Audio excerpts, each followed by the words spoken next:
What is up, you guys? All right, I wanted to chat with you guys real quick about keeping proper form when you're doing a hollow hold. Okay, you might think, I don't do hollow holds. This isn't relevant. You probably do.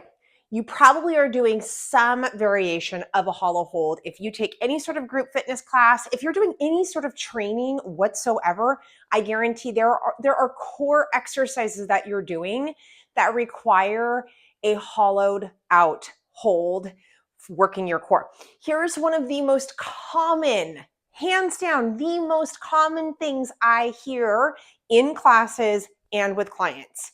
This hurts my neck. I hate this. Why does this hurt my neck so bad? Okay, so here is the problem. You are not actually holding in a hollow hold, right? What you're doing is you are straining your head, you're lifting, you're pulling through the neck, and you're lifting through your shoulders instead of actually engaging and holding the hollowed out position. It is more work to hold in a hollow hold, which is why a lot of times when we're doing certain core exercises, so think of your flutter kicks, your scissor kicks, think of dead bugs. She's a dead bug. Think of anything like a reverse crunch. They require this hollowed out hold, and it starts to get taxing and difficult on our core muscles. So what happens is we release that engaged position and then instead focus on just lifting our head and our shoulders up. So a couple things I'm going to show you. We don't need weights for this. Just to make sure that we are holding in this position correctly. Yes, it's going to hurt a little more, but it's the good hurt, right? Make sure we know the difference between actual pain and, oh my gosh, I'm working these muscles and these muscles are on fire kind of pain. Okay, so I'm going to move my dead bug. Okay, so we're going to come down to the ground. Now I'm going to demonstrate an actual hollow hold. So if you, again, are like, I don't do hollow holds, think about your flutter kicks, maybe wide leg scissor kicks here, right? Or tiny little flutter kicks. Maybe you've got some sort of reverse crunch, or you're just doing a leg raise, or you're in a true hollow hold.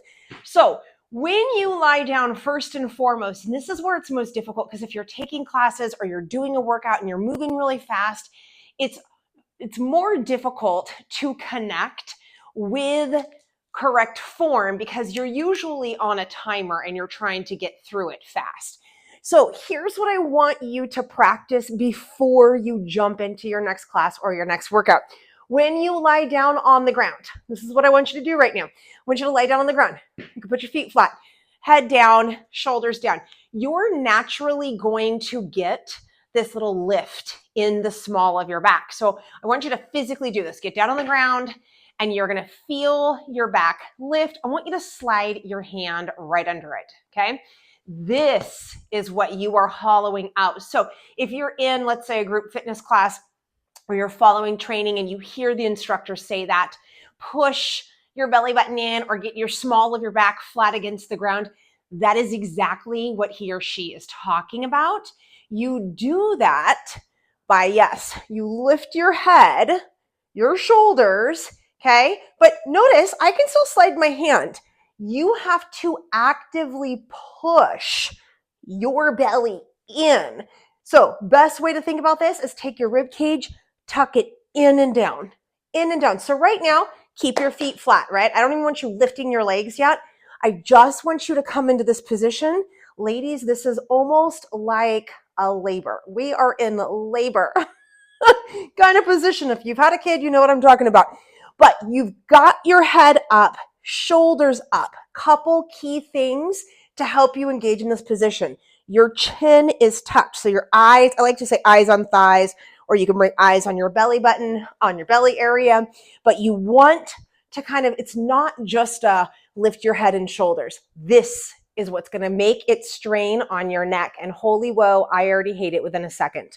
Okay, so if you're here and you just lift your head up, all of this weight, we're just working our neck here, right? You are going to actively round forward, get those shoulders lifted, tuck the chin.